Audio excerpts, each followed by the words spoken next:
प्रकरण 73, अध्याय 18, ओवी 628 ते 809. 3. कर्ता. 4 आश्रमांच्या योगाने 4 पुरुषार्थ होतात. त्याप्रमाणे कर्माच्या 3 प्रकारांमुळे कर्ता 3 प्रकारचे असतात. सात्विक कर्ता. 1. सात्विक माणूस फलेच्छा न करता कर्मे करतो. त्याच्या नित्य कर्मांना फल नाही किंवा त्या नित्य कर्माचे फळ व्यर्थ जाते असे नाही, तरीही तो नित्य कर्मे करतो. 2. ज्याप्रमाणे वर्षा ऋतूतील ढग गर्जना करीत नाहीत, त्याप्रमाणे सात्विक माणूस मी नित्यकर्मे केली असे व्यर्थ अभिमानाने बोलत नाही. 3. निग्रहाने सगळे नियम पाळून शास्त्राप्रमाणे सगळी कामे करतो. 4. तहान, भूक, झोप यांना आवरून उत्साहाने आनंदाने कामे पूर्ण करतो. राजसकर्ता. आणि आपण जालिये जोडी, उपखो नेदी कवडी, क्षणाक्षणा कुरोंडी, जीवाची करी. 18,653. 1. ज्या कर्मामध्ये सहज रीतीने फळ मिळण्याची शक्यता असते अशी कामे करतो. 2. आपण मिळवलेल्या द्रव्यापैकी एक कवडी सुद्धा खर्च करत नाही आणि क्षणोक्षणी त्या द्रव्यावरून आपला जीव ओवाळून टाकतो. 3. बगळा माशा करता ध्यान धरून तटस्थ असतो, त्याप्रमाणे राजसकर्ता मौल्यवान वस्तूंच्या बाबतीत दक्ष असतो. 4. मनाने, वाचेने व शरीराने इतरांना दुखवतो. स्वार्थ असला की फक्त स्वतःचे हित पाहतो. 5. काम्य कर्म शक्तीच्या बाहेर असले तरी त्या कर्माविषयी त्याच्या मनात रुची असते. 6. धोत्र्याच्या फळाला आत गुंगी आणणाऱ्या बिया असतात आणि बाहेर काटे असतात. त्याप्रमाणे राजसकर्ता आत बाहेर स्वार्थी असतो. पवित्रपणाचा त्याच्यात पूर्ण अभाव असतो. 7. कर्मे केल्यावर त्यास इच्छित फल प्राप्त झाले तर आनंदाने तो जगास वेडावून दाखवतो. या उलट आरंभलेले कर्म जर फलहीन झाले तर त्या शोकाने जगाचा धिक्कार करतो. तामसकर्ता. कुकर्माचे केवळ शेत तो तामसकर्ता मानावा असे म्हटले आहे, कारण 1. ज्या क्रिया दुसऱ्याचा आणि स्वतःचा घात करणाऱ्या असतील त्या वाईट क्रिया तो करतो. 2. क्रिया करतेवेळी त्यांचा परिणाम काय होईल याचा विचार करत नाही. 3. वावटळीत सुटलेला वारा जसा इकडे तिकडे फिरतो त्याप्रमाणे तो स्वैर वागतो. 4. कर्त्याचा आणि क्रियांचा काही मेळ नसतो. 5. इंद्रियांच्या विषयांचे सेवन करून तो आपले जीवित रक्षण करतो. 6. प्रकृतीच्या अधीन झाल्यामुळे करण्यास योग्य अयोग्य काय हे जाणत नाही आणि स्वैराचाराने तृप्त होतो. 7. त्याचे मन कपटी असते आणि वागणूक चोरटी असते. 8. दुसऱ्याचे भले झालेले त्याला कळले की त्याचे डोके फिरते. 9. कल्याणाच्या वेळी त्याला आळस येतो आणि चूक घडण्याच्या वेळी त्याला स्फुरण येते.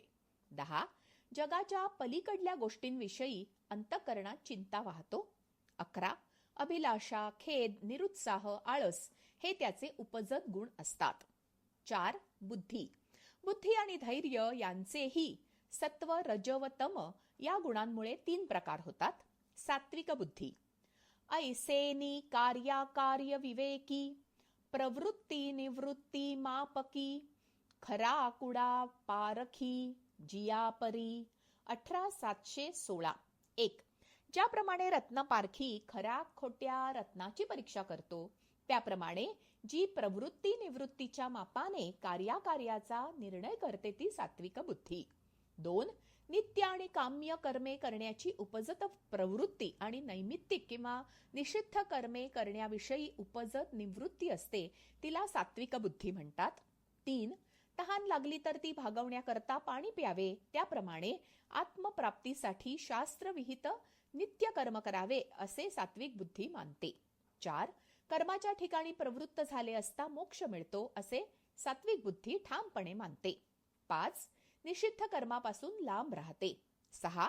असे कर्म करणारा संसार भयापासून सुटतो आणि त्याने विहित कर्म निष्काम बुद्धीने केले म्हणून मुमुक्षूच्या योग्यतेला पोचतो. राजसबुद्धी. 1. ज्या बुद्धीने धर्म अधर्म किंवा कार्य अकार्य यांचा योग्य निर्णय घेतला जात नाही ती राजसबुद्धी मानावी. 2. बगळ्यांच्या गावात ज्याप्रमाणे पाणी घेतलेले दूध सेवन केले जाते, कारण बगळ्यास दूध व पाणी वेगळे करता येत नाही, त्याप्रमाणे राजसबुद्धी योग्य अयोग्य, चांगले वाईट याचा निर्णय घेऊ शकत नाही. 3. राजसबुद्धीचा उद्देश फायदा मिळवणे इतकाच असतो. दुसऱ्याला त्रास द्यायची वृत्ती नसली तरी स्वार्थाच्या मध्ये अडसर येणाऱ्या गोष्टी बाजूला करणे, नियम मोडणे अशी बुद्धी गैर मानत नाही. तामस बुद्धी 1. अधर्माला जी धर्म समजते व सर्व अर्थांना विपरीत मानते ती तामस बुद्धी होय. 2. शास्त्रानुसार वागणे ज्या बुद्धीला पातक वाटते, खरे ते खोटे असे जी बुद्धी मानते, जी बुद्धी अर्थाला अनर्थ समजते, गुणांना दोष मानते ती तामस बुद्धी. 5. धृती. बुद्धी कर्माला दाखवते आणि इंद्रिय समुदाय ते कर्म घडवून आणतो, परंतु घडवून आणण्याला धैर्य लागते, तीही धृती. सात्विक धृती किंवा धारणा. योगाला सोडून न जाणाऱ्या ज्या धृतीने मन, प्राण व इंद्रिये यांच्या क्रिया माणूस आवरून धरतो ती सात्विक धृती असते. 1. असे धैर्य जे अंतःकरणात उत्पन्न झाल्यावर मन आणि इंद्रिये आपापला व्यापार टाकून देतात. 2. अशी धारणा जिच्यामुळे 10 इंद्रिये आपापल्या विषयांचा संबंध सोडून अंतर्मुख होतात. 3. असे धैर्य जे प्राण, अपान, व्यान, उदान, समान, नाग, कूर्म, कृकल, देवदत्त या 9ही वायूंची एक जुडी करून सुषुम्नेमध्ये उडी घालते. 4. ज्या धैर्याच्या योगाने मन संकल्प विकल्प टाकून बुद्धीचे ऐकते. 5. इंद्रियांना आवरून ध्यान करते. राजस धृती. 1.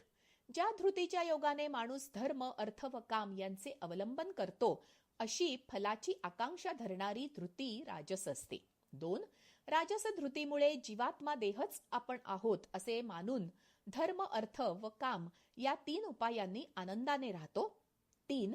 माणूस व्यापारात जे कर्मरूपी भांडवल घालतो त्याची निदान चौपट तरी प्राप्ती होईल असे धोरण ठेवतो, तेवढे कष्ट करतो. तामस धृती. तो आळसू सुनीक असे खाखे, म्हणून निद्रे कही न मुके, पापे पोषिता दुःखे न सांडिजे जेवी. 18,753. 1. जिच्यामुळे माणूस निद्रा, भय, शोक, असंतोष आणि मद सोडत नाही तिला तामसी धृती समजतात. 2. नवग्रहामध्ये जो विस्तवासारखा आहे त्याला मंगळ, कल्याण करणारा म्हणतात, त्याप्रमाणे तमोगुणाच्या ठिकाणी गुण हा शब्द अविचाराने म्हटला आहे. 3. एकसारखी पापेच केल्याने पाप करणाऱ्याला सतत दुःख होते, त्याप्रमाणे तमोगुणी माणूस आळशी असतो म्हणून निद्रा त्याला कधीच सोडत नाही. 4. ज्याप्रमाणे दगड कठीणपणा सोडत नाही त्याप्रमाणे देह आणि धनाच्या प्रेमामुळे तामस माणूस घाबरतो. 6. सुख. 3 प्रकारच्या कर्मापासून जे एक फळ उत्पन्न होते ज्याला सुख असे म्हटले जाते ते सुखही 3 प्रकारचे असते. सात्विक सुख. 1. आरंभी त्रासदायक पण परिणामी चांगले असते, जे आत्मबुद्धी प्रसादाने उत्पन्न होते त्या सुखास सात्विक सुख असे म्हणतात. 2. औषध परिणामी हितकारक असेल परंतु ते सेवन करतेवेळी जिभेला त्रासदायक असते, ज्या सुखाचा आरंभ यमदमांच्या समुदायामुळे कठीण असतो. 3. सुखात आरंभी सर्व स्नेहाला नाहीसे करत अंगात असे वैराग्य उत्पन्न होते.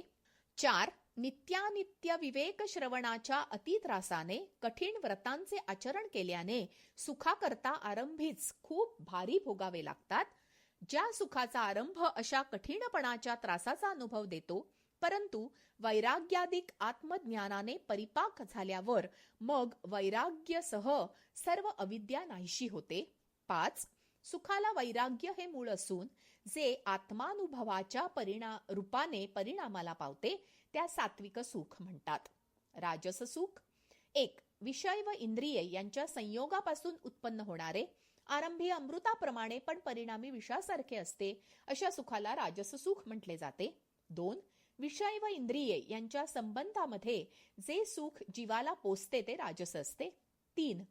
धन वगैरे मिळवलेली सर्व संपत्ती संपते, जीविताचा नाश होतो, त्याप्रमाणे राजस सुखात पुण्याचा क्षय होतो. तामस सुख. 1. आरंभी आणि परिणामी अंतःकरणाला मोह पाडणारे, निद्रा, आळस आणि प्रमाद यापासून उत्पन्न होणारे जे सुख असते त्याला तामस सुख म्हणतात. 2.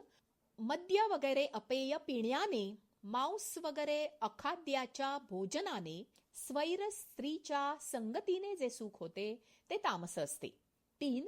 दुसऱ्यास ठार मारण्याने, दुसऱ्याचे द्रव्य हरण करण्याने, स्तुती पाठकांच्या बोलण्याने होते ते सुख तामसी मानावे. 4. आळसाने वाढते ते सुख पूर्णपणे तामस असते. प्रकरण 74, अध्याय 18, ओवी 810 ते 1009. प्रकृतीजन्य 3 गुणांपासून मुक्त असा कोणताही प्राणी पृथ्वीमध्ये, स्वर्गामध्ये किंवा देवांमध्ये नाही. 3 गुणांमुळेच ब्रह्मा, विष्णू, शंकर असे 3 देव, स्वर्ग, मृत्यू व पाताळ असे 3 लोक निर्माण झाले. 4 वर्ण. ऐसा एकाची प्राणीं वृंदा, भेदू चतुर्वर्णधा, गुणींची प्रबुद्धा केला जाण. 18,830. या 3 गुणांच्या कमी जास्त संयोगाने 4 निरनिराळे व्यवसाय निर्माण झाले. या 4 व्यावसायिक स्वभाव गुणांनी ब्राह्मण, क्षत्रिय, वैश्य व शूद्र असे 4 वर्ण निर्माण झाले. सत्वगुण जास्त आणि रजोगुण अल्प अशा मिश्रणाने ब्राह्मण, सत्वगुण आणि रजोगुण समान यातून क्षत्रिय निर्माण झाले. सत्वगुण अगदी कमी आणि रजोगुण जास्त यातून वैश्य निर्माण झाले. रजोगुणात तमोगुण मिसळल्याने शूद्र निर्माण झाले. कर्माप्रमाणे वर्ण. खालील कर्म करणाऱ्याला आणि स्वभाव असणाऱ्याला ब्राह्मण म्हणावे. 1.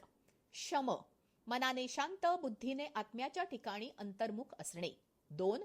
दम, इंद्रियावर संयम, ईश्वरावर श्रद्धा असणे. 3. तप, अभ्यास करणे. 4. शरीर आणि मन शुद्ध असणे.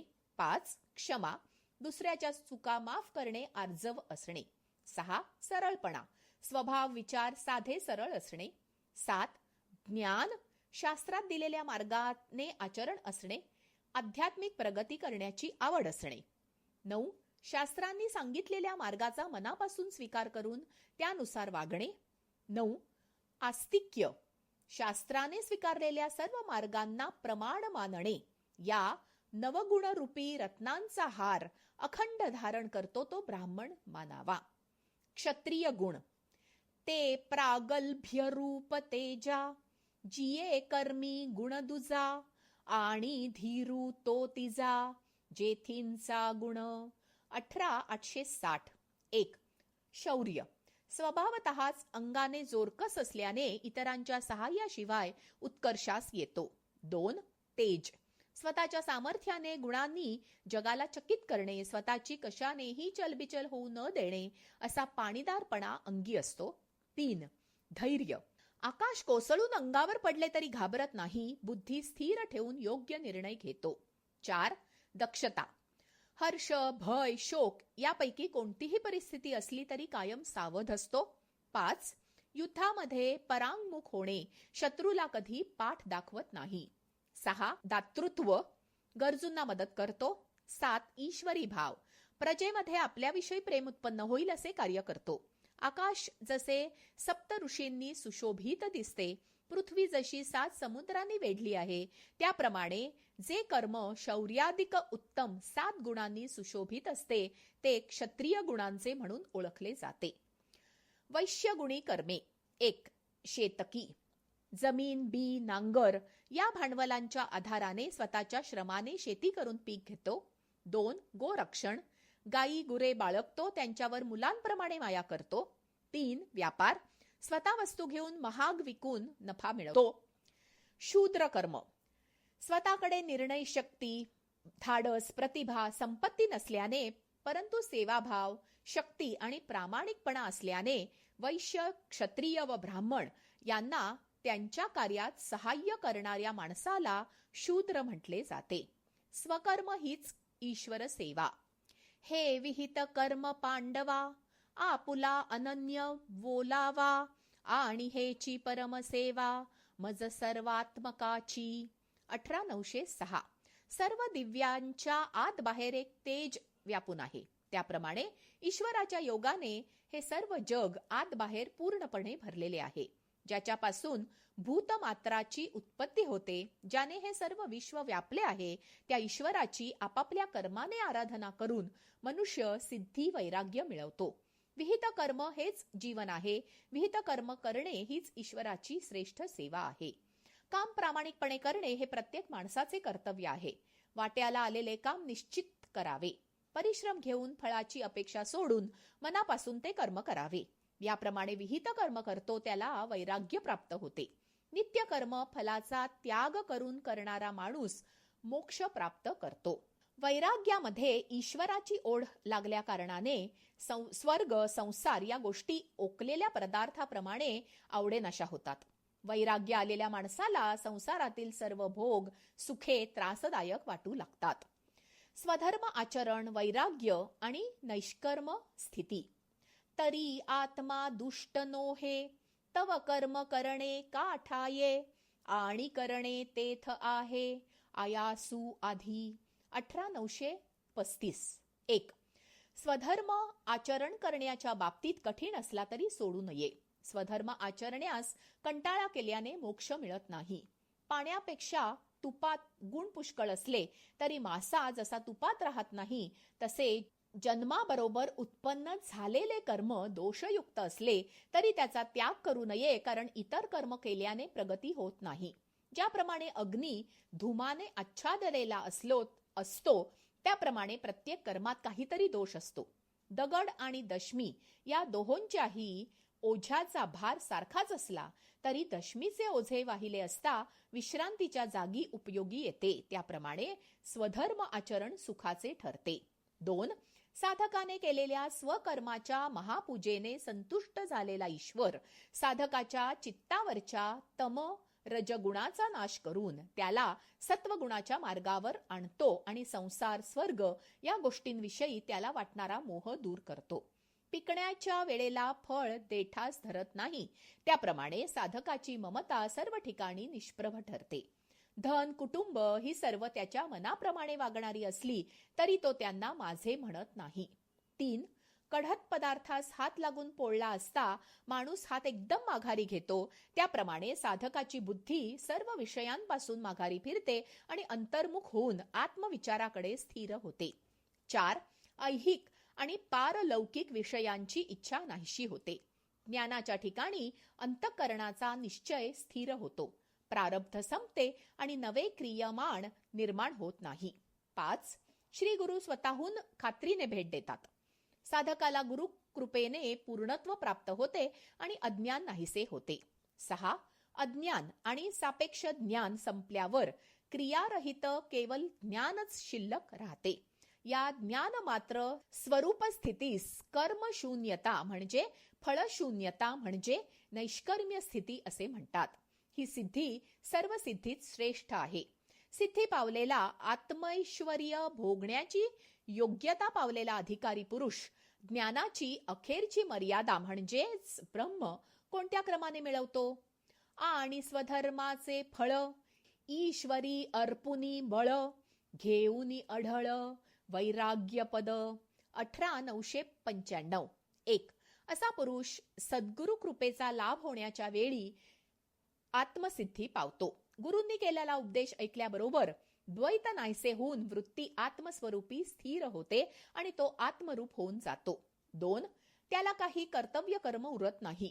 तो स्वधर्मरूपी अग्नीमध्ये काम्य व निषिद्ध कर्मरूप काष्ठाच्या योगाने रजतम हे दोष जाळतो. पुत्र, द्रव्य आणि स्वर्गादिक लोक अशी कोणतीही इच्छा उरत नाही. 3. स्वधर्माचरणाचे फळ ईश्वराला अर्पण करून त्याचा मोबदला ईश्वरापासून वैराग्याचे बल मागून घेऊन वैराग्यपद अढळ करतो. 4. सोपा मार्ग प्राप्त झाला आणि चांगल्या संगतीचा योगही जुळून आला तरी मुक्कामाला पोचायला काही कालावधी जावा लागतो. 5. वैराग्याची प्राप्ती झाली, सद्गुरूंच्या भेटीचा योग आला की ब्रह्मच एकमेव सत्य आहे, इतर सर्व भ्रांती आहे याची त्याला खात्री पटते आणि वैराग्य विचार प्रज्वलित होऊन साधकाला आत्मज्ञान रूपी ठेवा मिळतो. प्रकरण 75, अध्याय 18, ओवी 1010 ते 1210. या क्रमाने साधकाला ब्रह्मज्ञान होते. तरी गुरु दाविलिया वाटा, येऊन विवेक तीर्थ तटा, धुनिया मळकटा बुद्धीचा तेणे. 1011. 1. गुरुने दाखवलेल्या वाटेने जाऊन विवेकाने बुद्धीचा मळ काढून टाकल्याने बुद्धी शुद्ध होते. 2. द्वंद्वाचा त्याग करून केवळ आत्मचिंतनात लक्ष केंद्रित होते. 3. इंद्रियांचा निग्रह शक्य होतो. 4. ईश्वराचे ध्यान करण्यात मन रमते. 5. वाईट अनुभव आला तरी कोणाचाही द्वेष वाटत नाही, राग येत नाही. 6. अनुकूल विषय असला तरी मनात अभिलाषा निर्माण होत नाही. 7. गजबज नाही अशा एकांत ठिकाणी राहावेसे वाटते. 8. शमदमाचा अभ्यास केल्याने मौन आवडू लागते. मनात सतत गुरुवाक्यांचे चिंतन असते. 9. प्रमाणात खाल्ले जाते. आळस, झोप येईल असा आहार टाळला जातो. 10. झोप आणि साष्टांग नमस्कार या व्यतिरिक्त अंग जमिनीला टेकवत नाही. 10. ईश्वर चिंतन आणि गुरुबोध या व्यतिरिक्त एकही विचार मनात येत नाही. सिद्ध अवस्था निर्विकल्प समाधी अर्थात ध्यान योग. 1. गुद व उपस्थ या 2 द्वारांमधील जी शिवण आहे तिचा मध्य टाचेने दाबून गुदाचे आकुंचन करावे. 2. यामुळे मूळबंधादी तिन्ही बंध देऊन प्राणापानादी निरनिराळे वायू एकत्र होतात. 3. कुंडलिनी जागी करून सुषुम्ना नाडीचा विकास होतो. 4. कुंडलिनी मूलाधार चक्रापासून आज्ञा चक्रापर्यंत चक्रांचे भेदन करून सहस्रार चक्रापर्यंत जाते. 5. चेतनेचा प्रवाह मूलाधार चक्रापर्यंत येऊन आज्ञा चक्रावर असलेल्या चैतन्यात मन आणि प्राण यांचे ऐक्य होते. 6. योगाभ्यास दृढ झाल्यावर 3 बंध लागून ब्रह्मस्वरूपाचे ध्यान सिद्ध होते. ध्यान आणि योग ही दोन्ही प्राप्त होण्यासाठी अंगी वैराग्य असावे लागते. ही अवस्था सिद्ध येण्यासाठी अहंकार, बल, दर्प, काम, क्रोध व परिग्रह सोडावे लागतात. 16व्या अध्यायात सांगितलेले गुण अंगी असावे लागतात. गुरूंच्या मार्गदर्शनाने आणि प्रयत्नपूर्वक केलेल्या उपासनेने हे शक्य होते. भाग्यवान पुरुष वैराग्य आणि ज्ञानाभ्यासामुळे या अवस्थेला पोचतो. समाधी नंतरच्या साधकाच्या अवस्थेला आत्मबोध प्रसन्नता असे म्हणतात. त्यामुळे साधकाची स्थिती अशी असते: 1. आनंदी पूर्ण ज्ञानी. 2. अजात शत्रू. 3. अलिप्त तृप्त. 4. विरागी निर्लोभी. 5. स्थिर बुद्धी. 6. साधने अभ्यासाची गरज उरत नाही. 7. आत्मबोध झाल्याने इच्छा संपतात. 8. स्वतःचे अस्तित्व ईश्वराला समर्पित केलेले असते. याला सहज भक्ती योग म्हणतात. 9. महापूर आल्यावर नदीचे काठ आणि पात्र एकच होते तसे साधक आणि ब्रह्म एक होतात. साधकाला वेगळे अस्तित्व उरतच नाही. एका खोलीत कितीही आरसे लावले तरी मूळ वस्तू एकच असते तसे साधकाला आत बाहेर सगळीकडे ब्रह्म दिसते. 10. पतिव्रता स्त्री जसे आपल्या पतीचे गुणदोष स्वतःहून 4 लोकात सांगत नाही, कारण पतीची स्तुती म्हणजे आपली स्तुती आणि पतीची बदनामी म्हणजे आपली बदनामी इतकी ती त्याच्याशी एकरूप झालेली असते. तितकी एकरूपता ईश्वराशी झाल्याने साधकाचे वागणे वेडसरपणाचे वाटू शकते. त्याची आध्यात्मिक प्रगती इतरांना कळत नाही. 11. देहबुद्धी नाहीशी झाल्याने अंघोळ कशी करणार, अन्न कसे खाणार असे त्याला वाटते, कारण देहावर भानावर येणे त्याला कठीण जाते. 12. तो जी कर्मे करील तीच देवाची पूजा, तो जी कल्पना करील तोच जप आणि तो ज्या अवस्थेत स्थितीत असेल तीच समाधी अवस्था होय. 13. ही अवस्था प्राप्त झाल्यावर आनंदाने साधक नाचतो, गातो, रडतो, हसतो, यालाच भावविभोर होणे म्हणतात. 14. एकाच वेळी मी स्थूल आहे, सूक्ष्म आहे, जवळ आहे, लांब आहे, शब्दही मीच, मौनही मीच असे त्याला वाटते. 15. या अवस्थेत गेल्यावर बरेचदा सिद्ध पुरुष देहत्याग करतात, कारण जन्माचे प्रयोजन संपते. पण हा मृत्यू नसून देहमुक्ती आहे, कारण अशा व्यक्तींना पुनर्जन्म नसतो. त्यांची आत्मज्योत मानवाचे कल्याण करण्यासाठी सदैव जागृत असते. ज्ञानेश्वर महाराज की जय.